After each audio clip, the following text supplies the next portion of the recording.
Good morning, good afternoon, CUT Collective. It's Reverend Sheree here. I'm so excited to be with you today because let me tell you, and just being excited, we're actually talking about zeal today. As part of this rewind, we're going to rewind the sermon from Christ Universal Temple, Sunday, August 4th. And we're in a series called Unleash the Power Within You. This week, Reverend Gaylon brought us the lesson sermon on zeal, the power and passion of zeal. So I'm feeling it. I pulled some amazing clips from this very dense, power-packed lesson. It is there's just so much. I could just pause every couple minutes and we could just watch the whole sermon together, have a watch party, because there were so many great things in there that we can work with in our lives.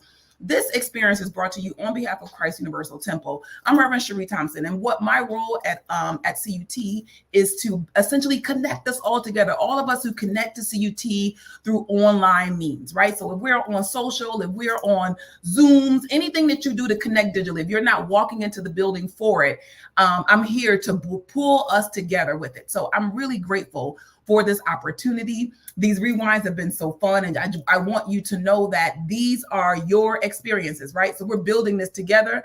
I'm just kind of being the startup engine on it. And so what I want to know is after you listen to the sermon, go to the CUT Collective Facebook page. Let me know what hit you. What do you want to know more about? What do you have questions about? Because that way, when I pull the clips, I'm pulling clips that you are really interested in. And I think that from the feedback you've been giving me that the clips have been great for you, but I know that there's more. Sometimes there's a specific part that you have and you want that discussed with the ministers. And I want to make sure that I can pull the clip for you.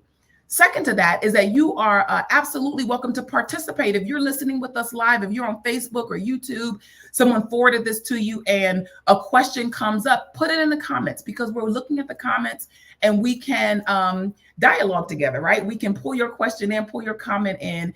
And I want you to know that to be free to do that. I want you to do that as much as you can. And we will pull your questions in as they flow together. So without further ado, I'm going to bring in Reverend Gaylon McDowell, the hardcore metaphysician. Hey there. Thank you so much for that lesson. How are you today? I'm doing well. How about yourself? I'm jamming. I'm jamming here today. I get the benefit of listening to the service, and then I get to go listen again and kind of with a critical ear, listening for those nuggets that we can share. So I'm fired up. That sermon got me fired up. Well, that was the point. I see. Yeah. This was a successful endeavor. You've given me some of your intention when you approach a lesson in terms of it being a very comprehensive overview of zeal. And I think that from the discussion, I think we'll tease out even more of that. And so if you haven't seen the lesson sermon, know that you can go to YouTube. CU Temple is the site, and you can find the Sunday sermon from August 4th, 2024. And if you're watching this later, if you're happening to, we want to share this with someone, know that these are also on the CUT YouTube page and the Facebook page. The place to be, though, is in the collective Facebook group, the private group. So if you want to join that group, I'll throw the link up there again for you to do that. All right. So I just want to open us up with a quick prayer, and then we're going to dive into zeal. Sounds like a plan. Yes. You want to pray? You want to open us up and pray? Sure. As we release, let go, and let God, we just know that we're open and receptive to God's life, love, wisdom, power, and substance as it flows in us, through us, as each one of us, as we come together in this collective consciousness. We know that we are blessed and we are a blessing. And so it is. Amen. Amen. Before we got started, Reverend Gaylon told me that he could hear my fan. This is summertime, and though the living is easy, it is warm in Los Angeles, especially, LA has this weird thing where if you live in certain parts of the city, you don't really need an air conditioner except for 5 days out of the year. And I think we're in one of them 5 today. So if you see a fan happening, my Beyonce effect happening, just know, forget this, blame it on that sun. And we'll keep pushing. So I just want to keep the sound clean. So I'm going to try to endure. If I start to glisten, no, that's why. All right. So enough of that. So unleashing the power within you, the power and passion of zeal. So just in terms of, this is more just a question about your approach. We're working with Divine Audacity by Linda Martell. That's Martella Whitsett. Martella Whitsett. And so but your lesson expanded. I think it crossed across several different approaches to explaining zeal. Would you define, how do you define zeal? Oh, well, I like the definition that I used in the sermon, the one from Charles Fillmore, about zeal being the enthusiasm, the energy of God, the motivating factor, the driving desire. Mm-hmm. I like all of those definitions, because what it's saying to me is, if you want to achieve something, you have to put the energy into it to do it. And I think that's really important. So I just try to keep it simple. Mm-hmm. That driving force, that driving energy that propels you, that pushes you forward.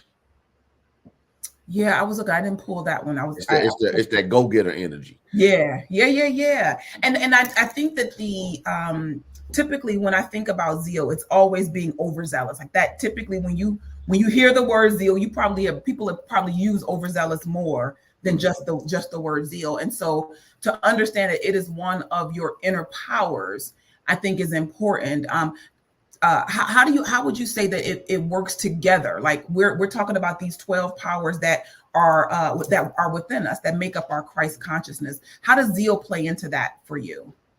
Well, for me, it's actually interesting, because regardless of what you say you desire, say for instance, you see something in faith, you hold on to it in strength, because strength also can be defined as the energy of God, but in a different way. Mm-hmm. Faith is, the ability to withstand temptation, to stand firm mentally where you are, etc. But the energy to actually push you forward is needed to work with the different faculties, because okay, you're orderly, but do you have energy? All right, you have wisdom, but do you have energy to carry forth and take actions that will accompany that wisdom? You have faith, yet again, but do you have the energy? Do you? It's important to recognize that regardless of what it is that's happening, if you want to meet the moment, you have to meet the moment with the adequate amount of energy that the moment requires. And sometimes that's difficult for people. Sometimes it's not people. Sometimes people don't accomplish the things that they desire, not because of their education or their skill, but because they're just low energy. You Mm-hmm. know, you know, it's I remember many years ago, Reverend Wells said nobody's afraid to stand in front of a parked car. And that's always stayed in my mind. Why aren't people afraid to stand in front of a parked car? Because even though that car has the potential to drive whatever the amount of miles per hour it is as it's parked, that power is dormant. So you want to be the moving car. You want to be the locomotive. You want to be the truck. I'm on the highway sometimes. If a truck is driving crazy, I get away from it really quickly, because I know the energy of that truck can be potentially destructive. And sometimes people use the energy of zeal, unfortunately, in destructive ways. But when it's being used constructively, with love, with wisdom, with understanding, this is how you work it with other Mm-hmm. factors, it can become a superpower. Mm-hmm. Mm-hmm. I like the idea of looking at our inner powers and how they work together, because sometimes we can, we identify them, define them, but I think that the way that they work together is important to know what that mix needs to be for you, like for what you're working on individually at any given time. Yes. Let me see. I think I'm gonna play this clip, and then we're gonna talk about one of the definitions that you shared for desire that I pulled. So I'm gonna play the clip first. All Wait a right. minute. I'm not gonna play the clip first. We're gonna talk first, because for some reason this clip is not in my queue.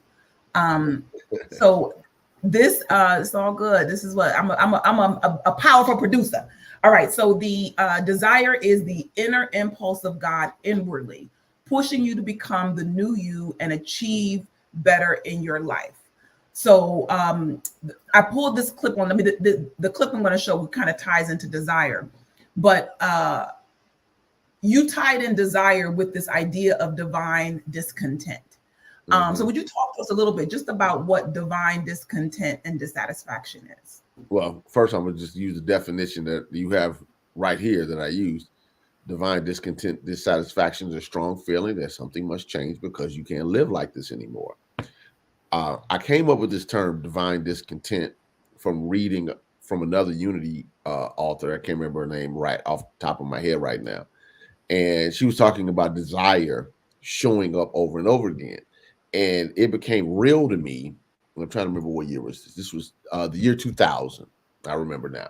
I was still a customer service manager at Dominic's, but I was preaching here at CUT, and I was teaching all these JCI classes. So I got transferred to this store over on the far southeast side. For those who know Chicago, it was 118th and Avenue O. Basically, you can be so far east Chicago in that area, but they don't give you street names. The street names are literally letters. No exaggeration before you hit the state line. And when I was working with a store manager, and she realized that my conversation was different, she started asking me questions, questions that you normally don't get at work, like spirituality, religion, whatever. So I started just sharing with her some of the things that we teach at CUT and in UFBL. And then I bought her a book. I think it was Lessons in Truth. Anyway, she quit her job. Like literally. She realized that the desire that was coming up in her was creating divine discontent. And she did not need to be a store manager for a grocery store chain anymore. She had other desires, and she wasn't really happy doing that work anymore, even though she had, accomplished a lot and was very well paid, because, back then those grocery store managers were very well paid. And it dawned on me, like, okay, you can have high level success, even things can be working well for you. But once that divine discontent hits your soul, it's time to move on, or it won't let you go. Yeah. It will just be in your face, bothering you, because your soul knows you're supposed to be doing something else. Yeah. There's another part you said to that definition, where it's that strong feeling that something must change because you can't live like this anymore. Yeah, and I think that there's. Go ahead, excuse me. That's the same one? No. And I said that's being fed up. Yeah. To be enough is enough. And what I know from my experience is that when I've ignored that it doesn't go away, but you can just get used to being dissatisfied. Mm-hmm. You can just get used to it, and every now and then something will happen and it'll flare up. But then again, if you don't take action, you just get used to being dissatisfied. And I think that a lot of us walk around just unsatisfied with our life because we're not willing to do anything different, right? The classic definition of suffering, right, is that I'm unwilling to change. Unwilling to change because I'm afraid. You typically it's fear around there, right? Yes. Now, I don't know if you ever met her because you were licensed and ordained a little bit later. Did you ever meet a friend of UFBL? She's a psychologist named Maria Nemeth. So I know her work. I didn't meet her. Okay, so many moons ago, 24 years ago to be exact, she was at Christ Universal Temple giving a workshop during UFBL's continuing education. And in the midst of it, she said something that it stuck out to me so strongly that I've never forgotten it. And, I have a memory like an elephant anyway. She said that what trips us up often is what she called metaphysiling. That was the term she used. And she said, it's easy to think about ideas, thoughts, dreams, concepts when they're not material. In the immaterial levels of life, this is my paraphrase, not hers. It's easy just to let the imagination go wild. Mm-hmm. She said, but when it's time to bring that idea, that dream, that goal, that desire into the physical realm, it requires a lot more energy. And she said, and for some people, the reason why they never get it is because the energy necessary for it to break the barrier into the physical world to manifest is not sufficient for the idea. She likened it to a space shuttle or a rocket, and I remember her saying like 80% of the fuel needed to get the space shuttle into the orbit is used at takeoff. Yeah. So we can have a great idea, wonderful desires, and lack the energy to pull it off. Mm-hmm. Mm-hmm. Yep. Yes, yes, yes, yes, yes, yes. I'm gonna play this clip where I'm locked and loaded. And I'm gonna play this first clip. Okay, yeah, this is the one to get us started. Once the thrill is gone, it's hard to stay in it. It's hard to stick with it. It's hard to be with it. It's hard to do it, regardless of what it is.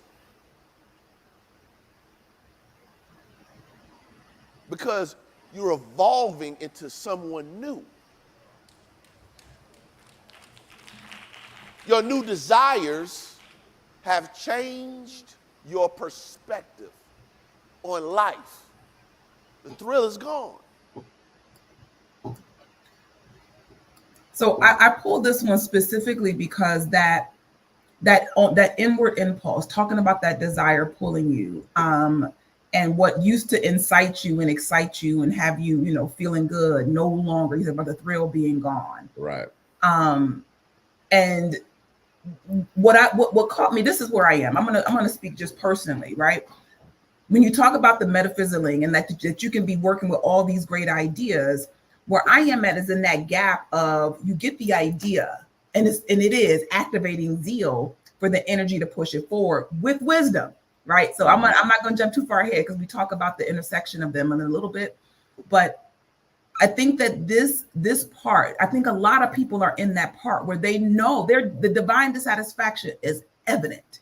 Mm-hmm. I am discontent. I know that there's more God has in store for me, but then what? But then how?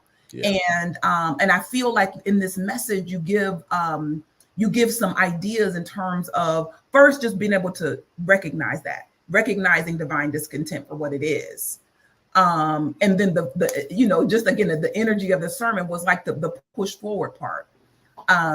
So this desire definition, that I'm going to just put that back up there again, this inner impulse pushing you forward to become something new. You talked about how it can be in any part of your life, right? That this isn't just like career stuff. This is every part of your life. Right. Yeah. So if you were talking to someone who is dealing with, they have a desire, right? But just aren't sure what to do with it. What would you say to do with this inner impulse? Well, first of all, I would ask them, what is pushing you?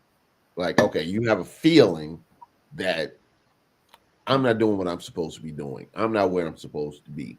And you might not be clear about what you're supposed to be doing and where you're supposed to be, but you have some level of idea, I believe, of what's pushing you, that you might have intentionally ignored for a variety of reasons. So, I would just start asking questions just to see, what pushes you? What do you care about?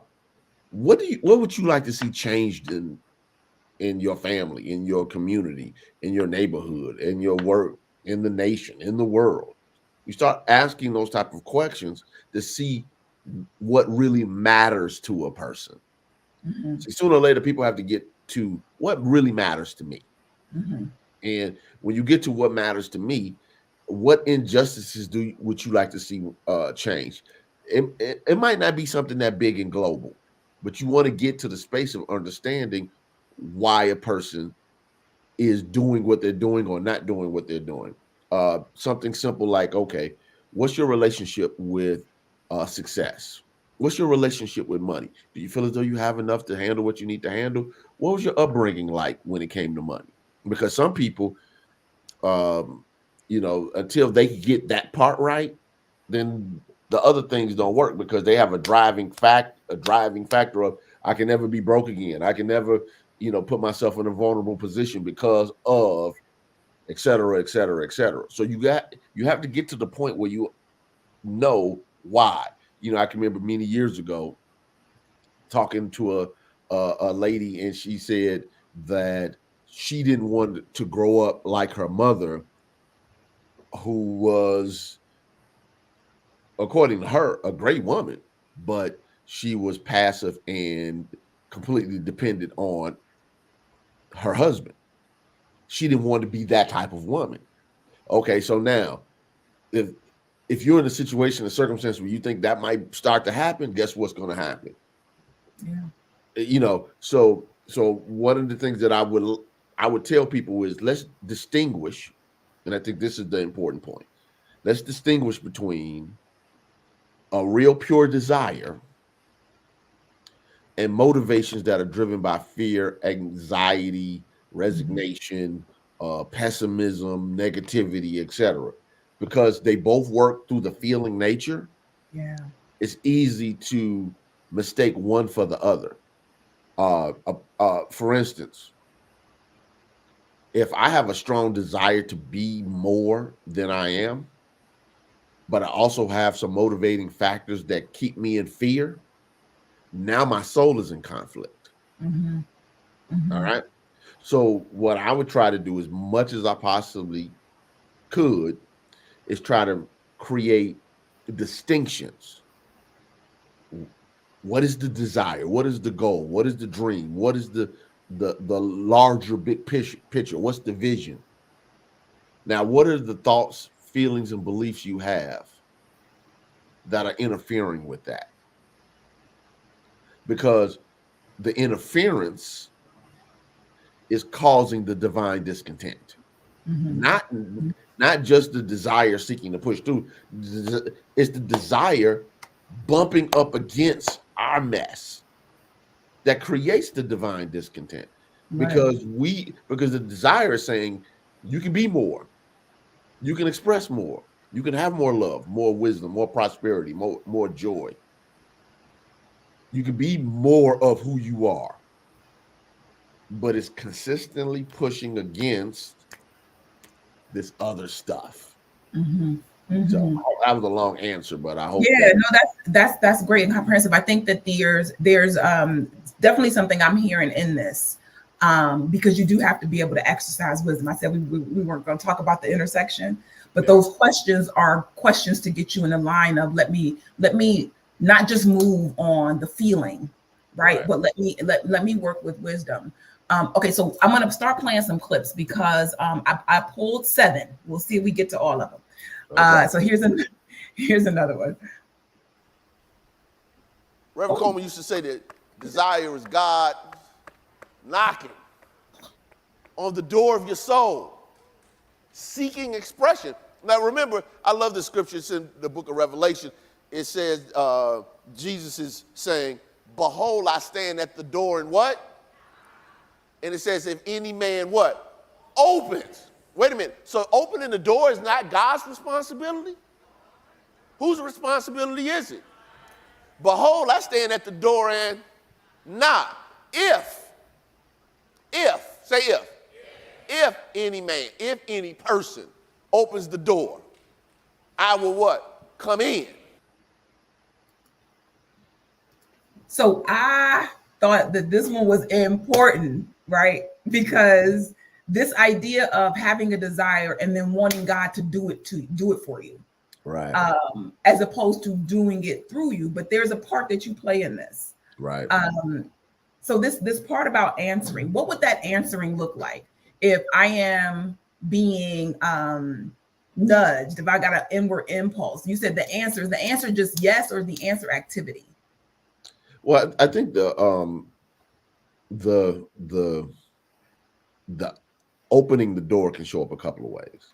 Mm-hmm. The first one is your internal yes. As the desire comes up, you're giving your attention to what's coming up. You're not trying to ignore it. You're not trying to push it aside. You're not letting fears and frustrations drive your behavior. It's actually saying yes and giving your attention to your spiritual nature and that which comes out of it. That's one. Another way in which you open the door is surrender. Okay. Not my will, your will be done. So as you know, you're getting these divine downloads and the possibility and the opportunities in front of you to walk into a new way of living and being.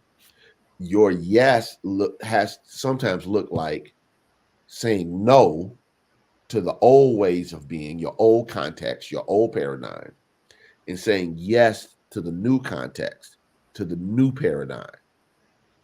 To do that is either choice or surrender. You can surrender into it or you can choose it.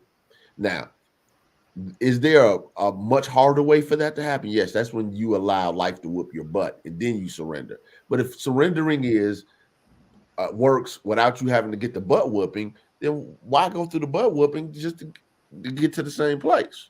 So I'm a big believer in part of the yes shows up as committed time. Now we're going to talk about real practical Christianity, committed time. How much time are you putting into developing a level of intimacy with your own spiritual self? Yes. Okay. It's the one thing that people just don't like to talk about. Okay.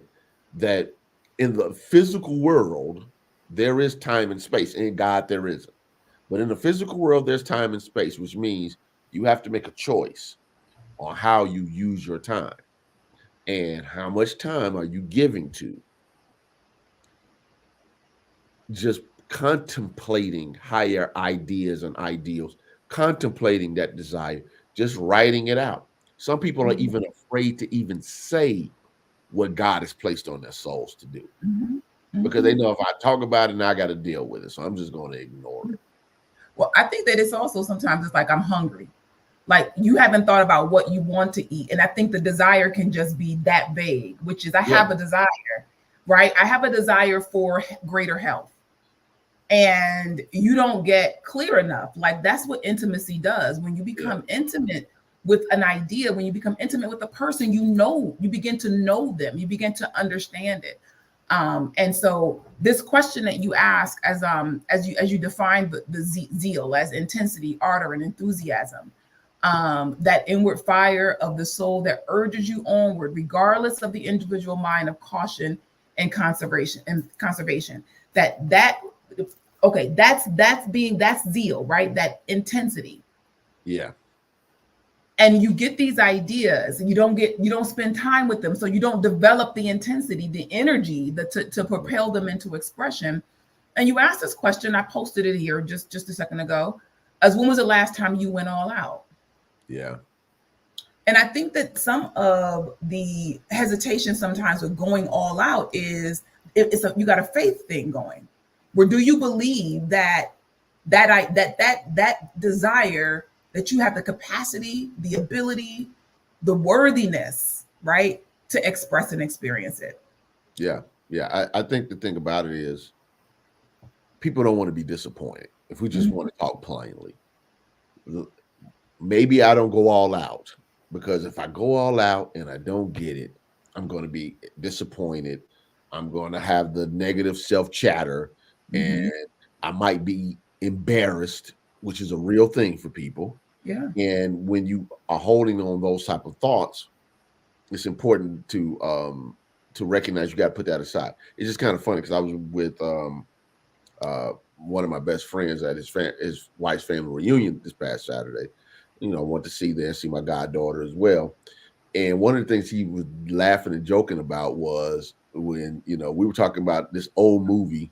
I don't know how he brought it up. It was an old movie called The Wood. I'm not saying people should or shouldn't watch it, but it's a favorite of ours because it reminds us how we were as young boys.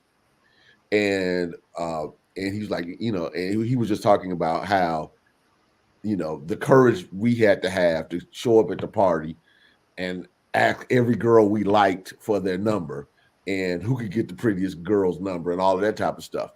But here's the thing. We had to get past the potential embarrassment of being rejected. Not only just rejected in front of all your boys. Mm-hmm. Okay. Mm-hmm. And just like, you know what? I'm not going to take this personally. I'm going to go for the person I really want to try to talk to. Now, let's transition that over to health or success or prosperity. Am I really going to go for it? And am I willing to risk the potential embarrassment and disappointment, the inner negative self-chatter, to go after what I really desire? When was the last time I went all out? A lot of people just kind of try to, they'll give you a certain amount of energy, but they don't go all out. Right. And you can tell the difference when a person is all out, all in, no matter what, versus a person who's still trying to get maximum results with minimum effort. Mm-hmm. Mm-hmm. And I wanna give this, I'm giving this to our audience permission, right? To give yourself permission to forgive yourself for the maybe some of your not so aggressive efforts, some not so focused efforts, for saying things. I know sometimes we'll profess something out loud to everybody. I'm getting ready to do this thing, and you tell everybody about it, and you didn't do it. And so there's some shame, even though you may never voice that shame, there's some shame about it. I want you to forgive yourself, because that's impeding. God is always knocking on the door of your soul. There's always a chance to open yourself up to the desires, to God impulses in you. But if you are ashamed, and shame is blocking up that energy, this is why we don't move forward, why we don't propel ourselves into new actions. So I want you to think about forgiving yourself for the times when you didn't go all out, for the times where you didn't give it all that you had. You didn't give it half of what you have. Yes. Because that's getting in the way of your right now. Yeah. It's like what people say with marriages. Marriages shouldn't be 50-50. They should be 100%, 100%. Mm-hmm. If you want it to work, put all your energy into making it work. Yeah. And if you're doing that and the other person is doing that, it's hard for it to fail. What ends up happening is, once it turns into tit for tat, now people start to withhold the very things necessary to maintain it. Right. It's like trying to drive a car with no gas. Mm-hmm, mm-hmm, mm-hmm. All right. So this next clip, I titled "The Living Dead." Oh, okay. You have a name of being alive, but you are dead.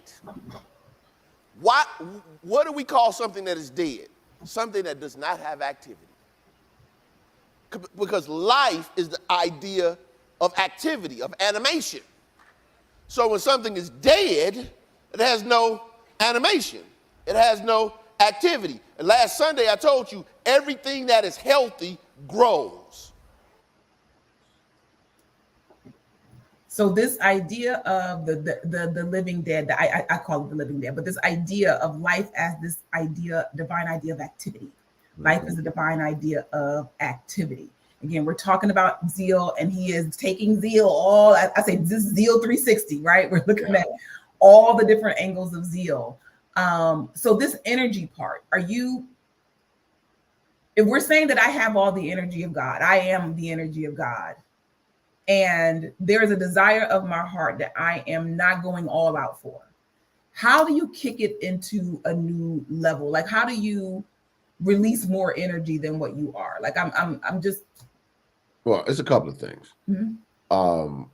The first thing I would say is, if it's normal for you to not express the level of energy toward the goals you desire, I think it's hyper important, extremely important, to be around people who will hold you, one, accountable, and two, have energy that you have to match. I'm sure you've heard the story from Sidney Poitier, who said, when two people are taking a walk, something unconscious happens. Either you speed up to match the person's pace, or they slow down to match yours. So you don't want people around you as you're seeking your goal to slow down to your pace. You want people who are walking faster. All right. So one of the reasons why things like this, or the online or church or classes, online or in person, is to that you're around, and why you go to seminars and conferences and things of that nature, is to be around people energetically who are pushing themselves. All right. Sometimes I'll go to the gym just to walk on the treadmill. I can walk around the neighborhood, get the same exercise, but putting the gym gear on, going to the gym, seeing the people, energetically, these people are there because they're seeking to get in better shape for whatever their goals are. So I would say the first thing is find you a community that's running faster than you, that's walking faster than you. Secondly, in your prayer and meditation time, one, start to affirm the zeal, the enthusiasm, and with feeling that you desire to express. And then as you sit, it's kind of hard to explain. So I'll do my best. In meditation, once you get to the place to where you can start feeling energy in your body, which I realize that's not where everybody is, but so you just got to keep doing it over and over again, over and over again. Hopefully you'll get to the space to where you can do that. It's almost like pent-up energy. Okay. So that can be directed and released. I'm gonna give an example of pent-up energy. You're gonna like this one because you'll laugh because you're involved in the story. When I first met you as a student in the Johnny Coleman Institute, summer, you were coming here for the summer to train. On the last day, Reverend Coleman, who had a lot of spiritual pent-up energy from her spiritual work, decided to pray with the group, your classmates, your cohort. Guess who was holding her hand? You. And when she started to pray, that energy was released, and you had an effect, we'll just put it that way, that went along with the release of her energy. So as she started to proclaim, this is why speaking the word is important. As she started to proclaim, use the word, power faculty, the energy started to express. So what I would try to say is, as you're meditating and as you're affirming, you're learning how to develop energy to express it. And it's hard to explain outside of that. But you experienced it. So let me ask you, how did that work for you? So you've told this story before. I see so my experience of holding Reverend Coleman's hand during prayer was that I levitated. That's my experience. Their experience, their perspective of my levitation is that I passed out. Totally different. So we had two different experiences. I left the ground, like literally, I felt myself float out of the defying gravity, and their experience was that I passed out. So either way, however you want to look at it, that pent up energy was experienced. I thank you for saying that. I did. It was a precious time. To be in the temple and to be around her and the people she directly influenced. See, but this is why zeal and all these other energies, forces, whatever term we want to use, need wisdom to guide. All right. So for some people, it's speaking words. Some people it's laying hands. Some people it's just holding in consciousness. And that's the complete difference between one thing or another. It's people have to do the practice to understand. It's like swimming. I can explain what it feels like to swim, but you have to swim.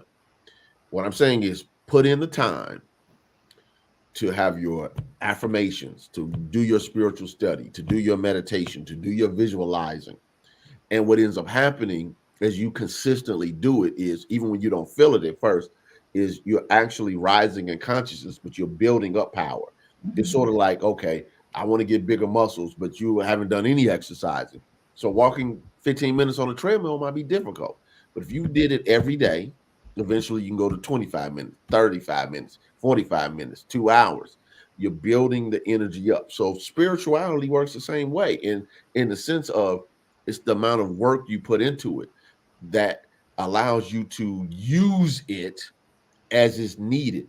And it's on demand as needed. See, that's the thing. If something is on demand, like Comcast cable, I want to watch whatever, and I could go to on demand. I press the remote and I can pull up my options.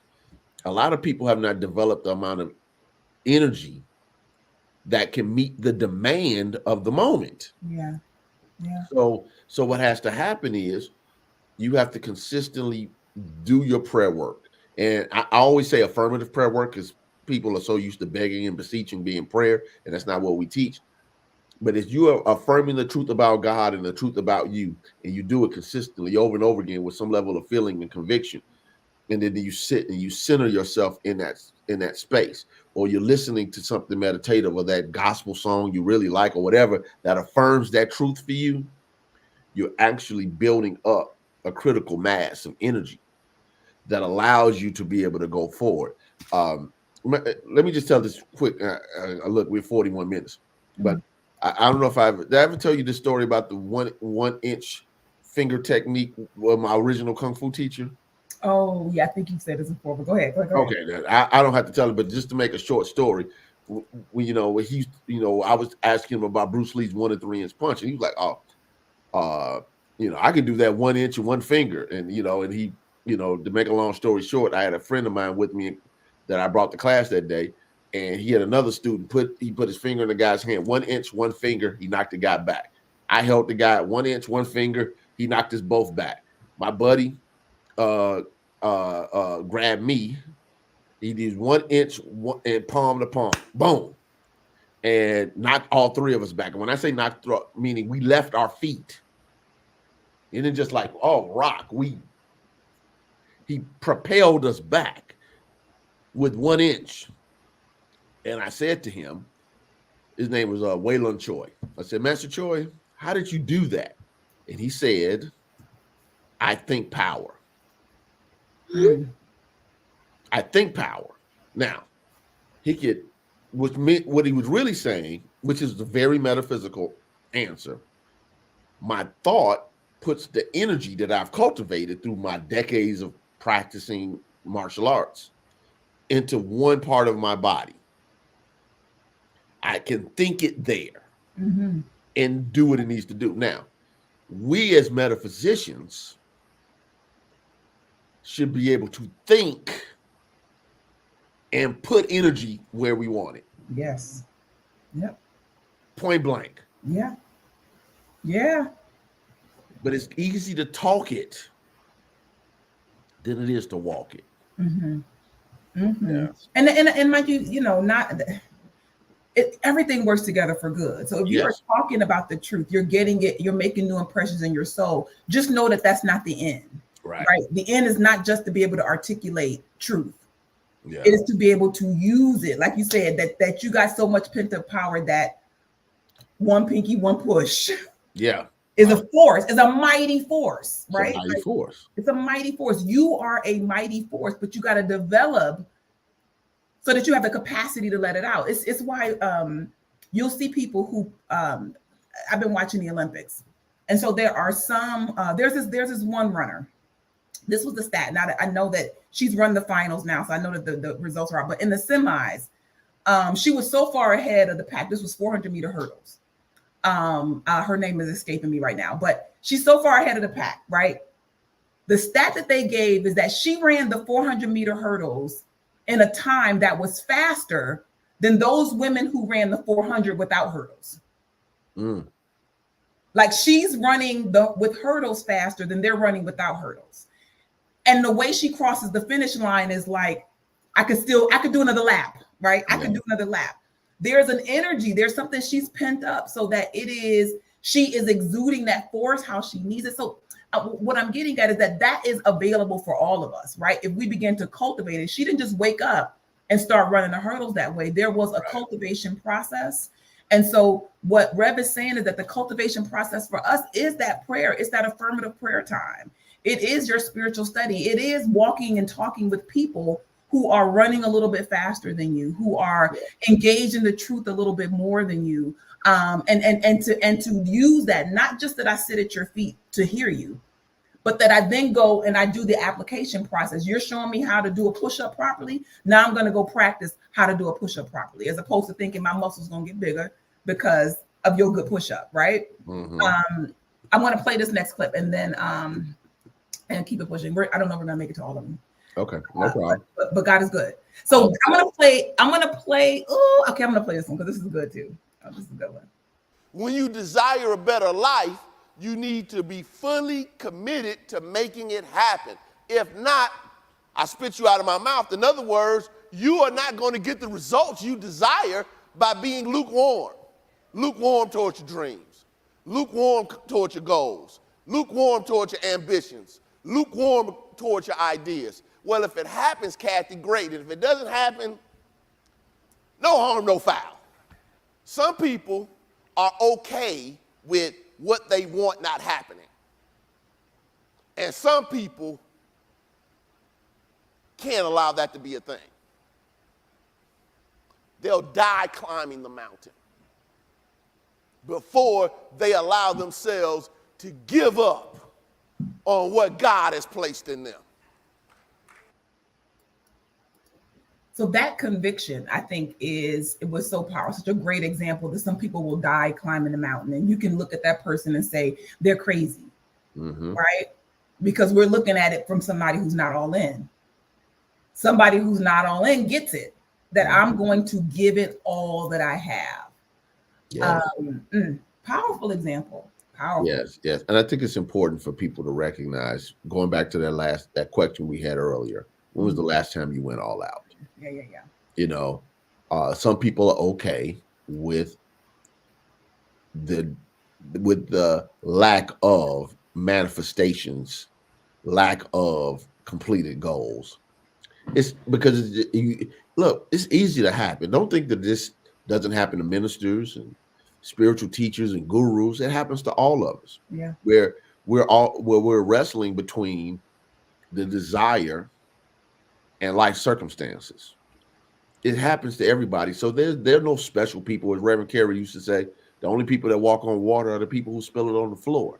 So we're not trying to say, okay, well, you know, we're up here and we're achieving all of the goals that God has placed in our souls.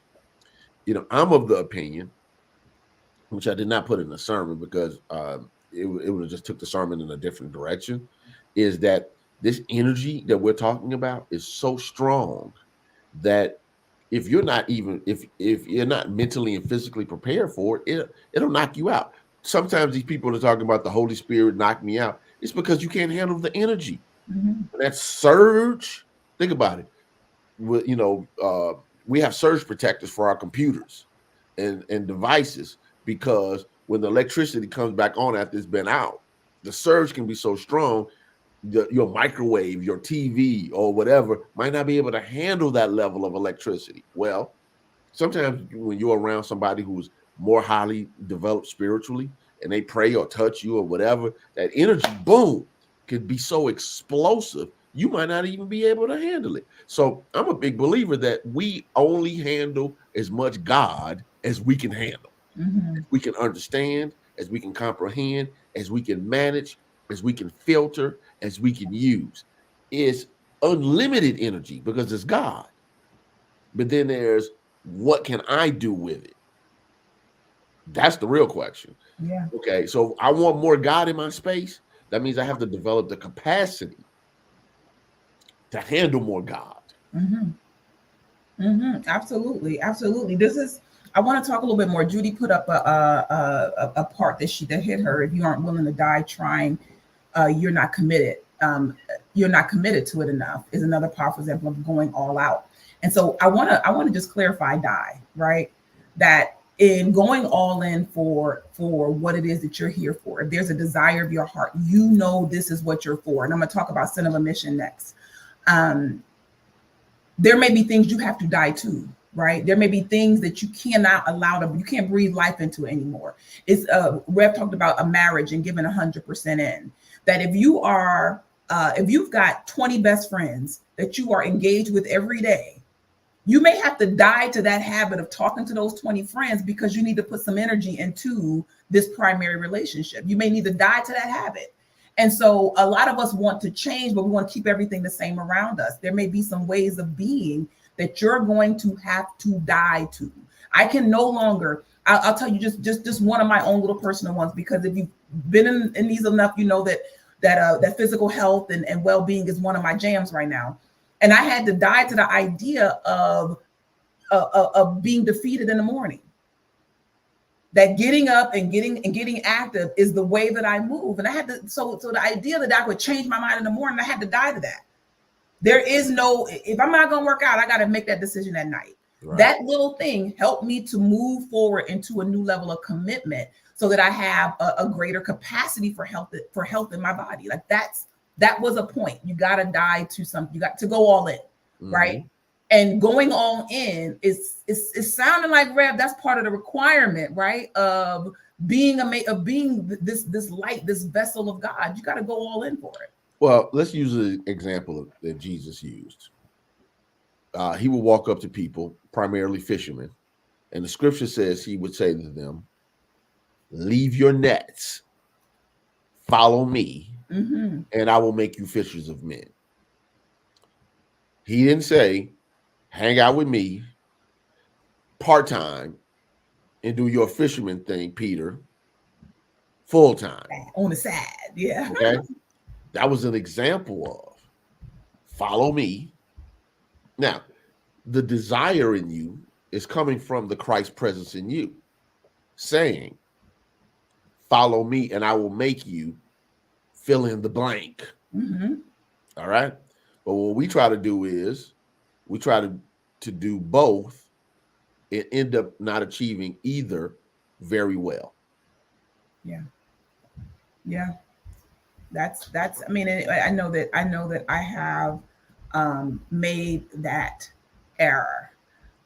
In addition to this idea, so this was a definition you pulled out of Jim Lewis's book, I believe. And it's the sin of omission.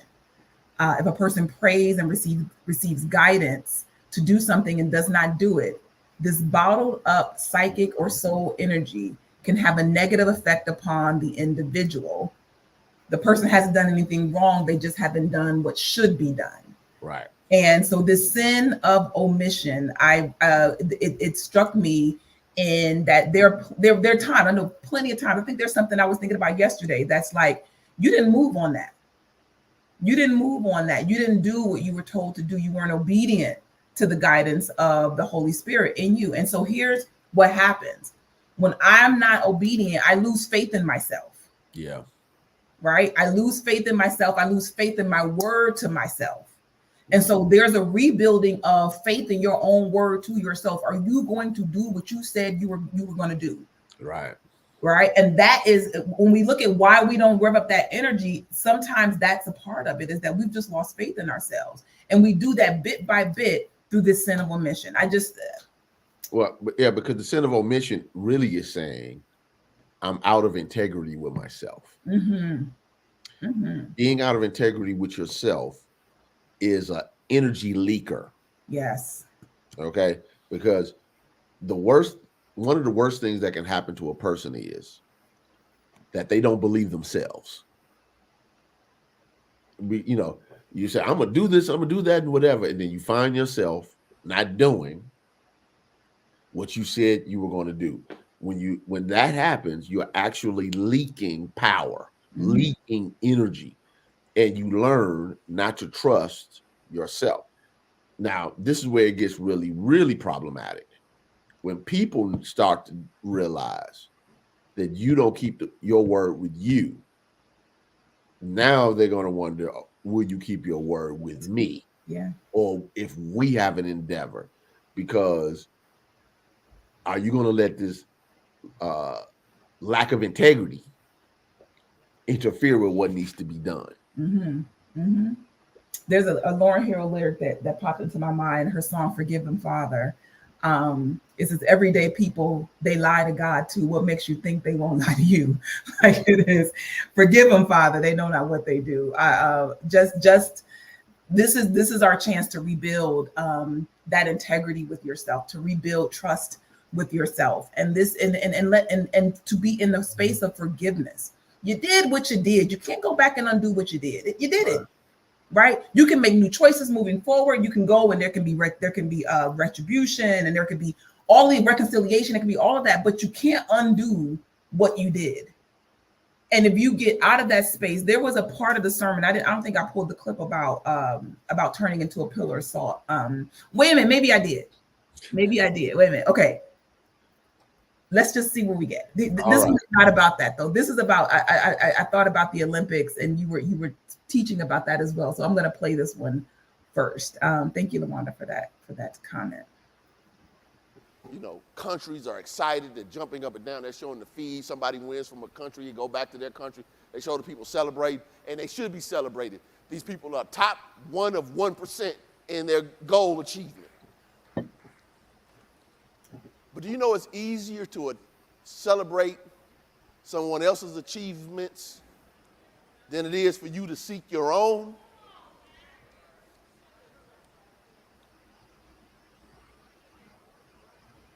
Sometimes it's easier to believe that other people can have it than you.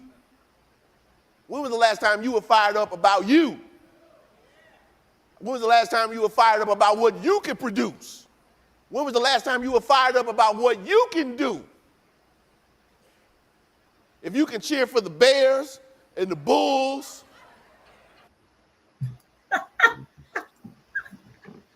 So I pulled that clip specifically. It flows really well actually into where we are, and that lack of integrity could be why you are not more fired up about your own dreams, your own desires.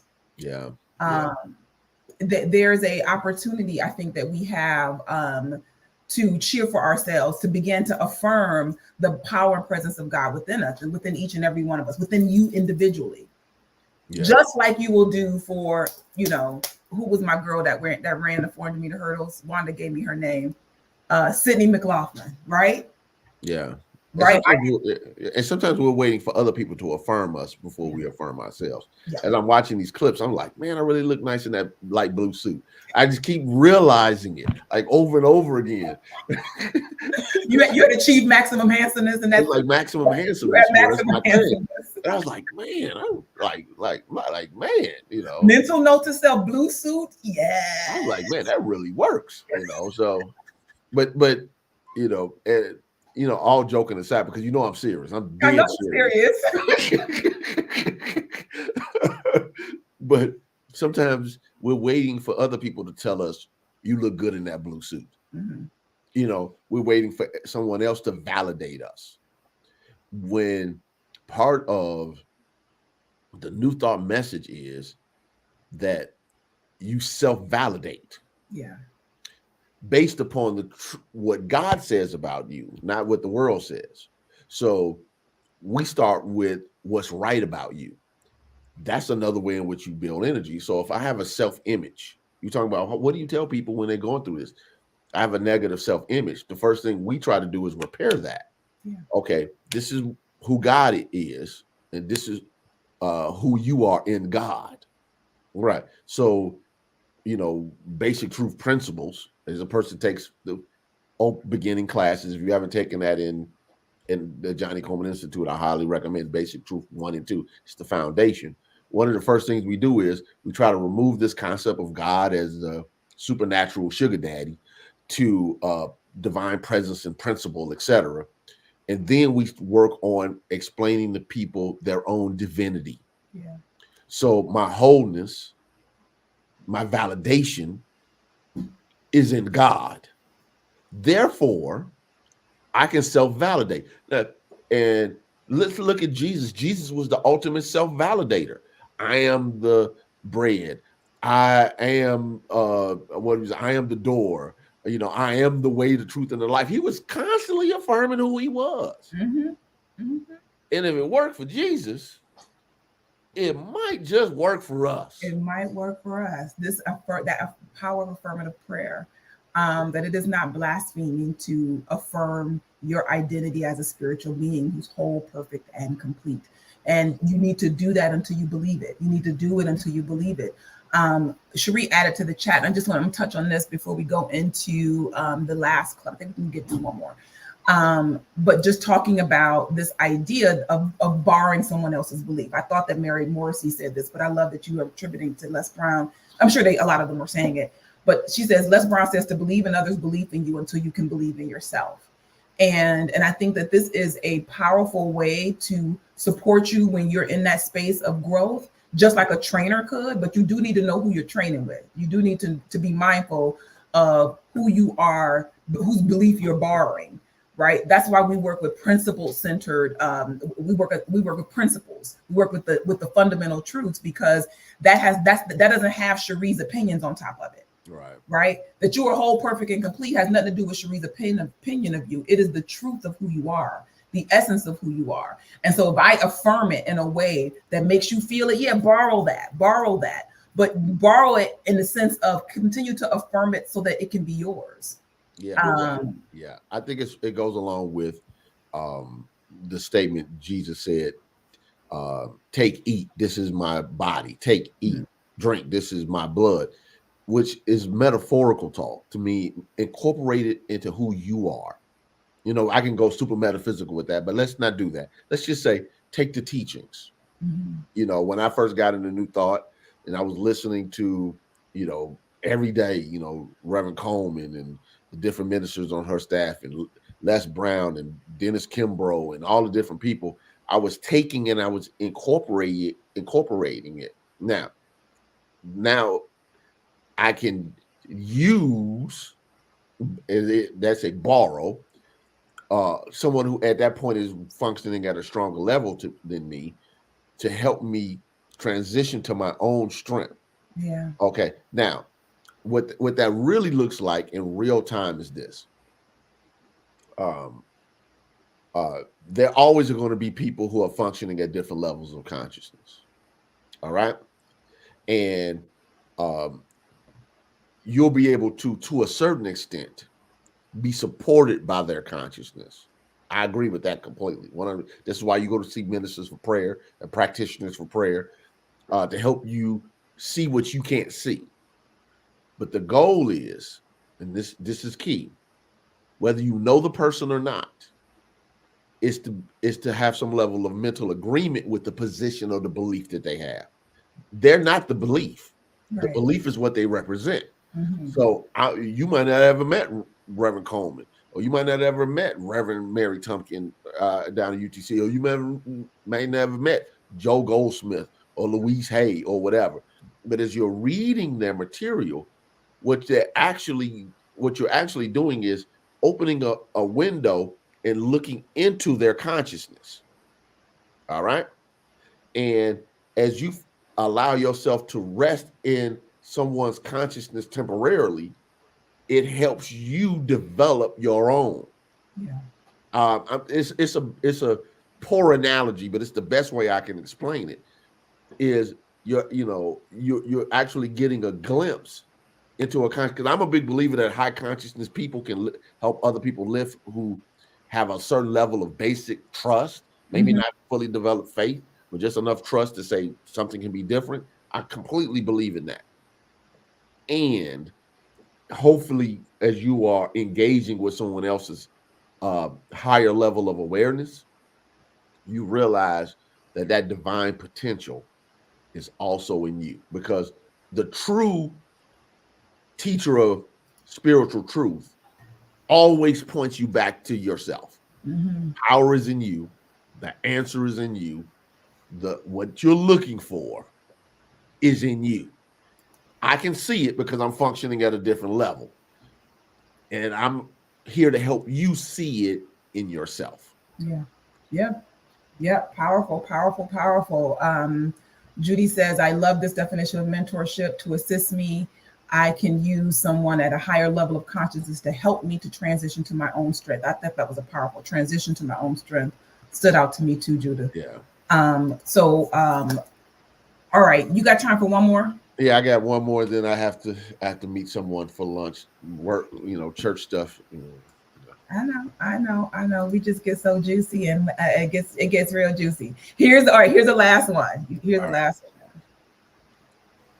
The water didn't split until they put their feet in the water. Again, that thing that you say isn't moving. Are you moving? Are you growing? Are you praying for divine action and activity? Are you praying to see new possibilities, doors, windows open for yourself? You must be bold to win in life. Mm-hmm. You need to be audacious to achieve your dreams. You will encounter haters in your life. That's part of it. You will encounter resistance from people who don't believe in you. They might just not like your face. So there is this idea of getting into motion, and I think the last clip that I wanted to play is around the idea of this big God that you are that we all are a part of. The bigness of God. How big is your God was one of the sayings that you shared. Let's play it. Let's roll it. All right, this is the last one. This is the last. You will have people who think you don't have the capacity to succeed in life. You must believe in yourself and believe in the presence of God in you. Neville Goddard wrote, "Man's faith in God is measured by his confidence in himself." In other words, you can't have a big God and a little you. Reverend Coleman used to preach a sermon titled, "How Big Is Your God?" Do you have a big God that can do big things for you? Then you need to be bold. You need to be audacious. People might think you're too cocky or even crazy because you have faith in your big God. So repeat that Neville Goddard quote. Man's faith in God is measured by his confidence in himself. Yes. It's from the book I'm actually teaching on my podcast, Truth Transforms, with Reverend Gaylon McDowell, mindbodyspirit.fm, Apple Podcasts, Spotify, Stitcher, Podbean, all the podcast apps. In the book, Your Faith is Your Fortune, that's one of the ways in which he defines faith. Your faith in God is measured by your confidence in yourself, because you can't have a big God and a little you. Yeah. If you don't have confidence in you and your ability to demonstrate, but you say you have this God that you believe can do anything, what difference does it make to have a omnipotent God and a vessel that can't do anything? Right. So I think the big God, little me concept is probably what's underneath a lot of inactivity around the desires, dreams, and goals, right? That I don't feel myself to be worthy. It's leftover. It's a leftover idea about yourself that you may have been embedded with over time as we rid ourselves of the worm of the dust concept, right? That we are nothing, right? But no, we are made in the image likeness of God, and so this bigness that is God is who you are, right? And so as we begin to elevate ourselves to that awareness of who we are truly spiritually, then this is how we can accelerate our life experiences. Some things are moving so slow because you are the little one dealing with the big God. Mm-hmm. And so as you keep growing spiritually, so you get to that idea, I'm a reflection of God, I am as big as God, then I think that we begin to see ourselves expressed differently. Yes. Yes. All right, so I'm gonna wrap you out so you can go have your lunch. And but I wanted to share just you talked about Truth Transform on mindbodyspirit.fm, but you were there's also this is the most recent yes, it dropped. It dropped today. So Freedom from Discord, the promise of new thought liberation theology with Reverend Dr. David Alexander is what is the hot topic this week on Truth Transform. So I encourage you to take a listen to that. Tell me a little bit more about how we can find you and the podcast. Okay, so yet again, Truth Transforms with Reverend Gaylon McDowell. You obviously can Google it. The host website is Mind Body Spirit. Mind Body. I'm I think it's mindbodyspirit.fm or mindbody.fm. I don't know. Let me look it up really fast on my phone. Okay. It's right Okay. there because it's on so many different things that I don't.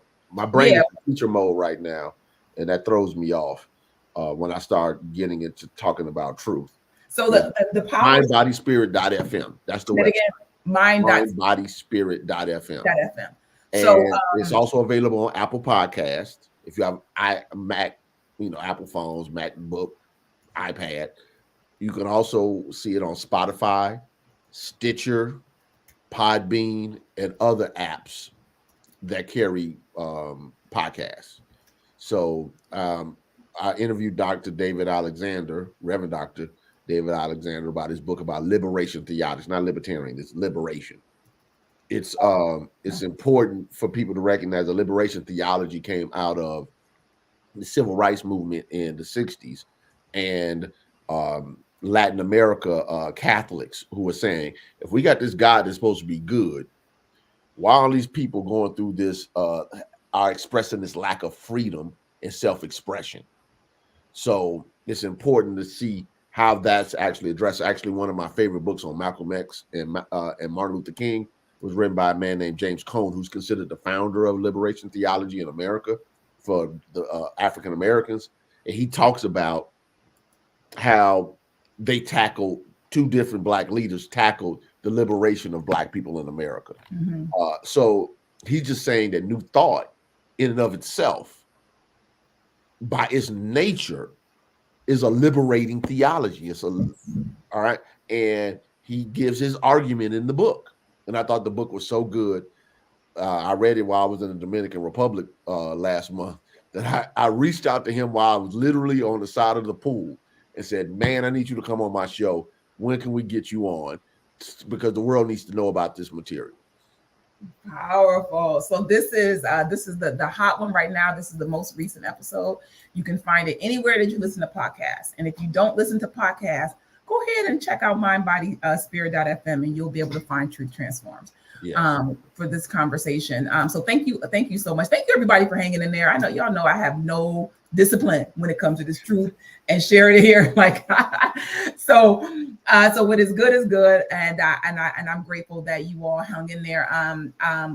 Just to pray us out, just to give thanks and praise for these divine ideas, for these ideas that flow in through and as us, and we just center ourselves in the powerful presence of God's idea of zeal in us, that we have this inner power of zeal, and we just charge ourselves right now. Everybody has a dream on their heart. They have a desire that wants to come through them right now. And so we just pray right now, confirm right now, affirm right now, go forward, move forward, step forward, do what God has given you to do. You have all that you require for it. Thank you, God, for this. Thank you for this excitement. Thank you for the enthusiasm. Thank you for the zeal to push forward, to bring this good into expression. We release this prayer in the name, nature, and consciousness of the Christ, trusting that it's already done. And so it is. Amen. Amen. God bless you all. Thank you all for joining us. Take care. Yes, God bless. God bless. All right. So thank you all for coming. I'm going to wrap us out here. Let Rev go for lunch. Be well. We'll be back next week. I'm giving the lesson sermon at Christ Universal Temple this Sunday. So I'm going to make one of them come on and we're going to rewind. We're going to rewind my sermon. Rewind yourself. Yeah. So we'll see. I'll see you all next week. Be blessed and have a great rest of your day.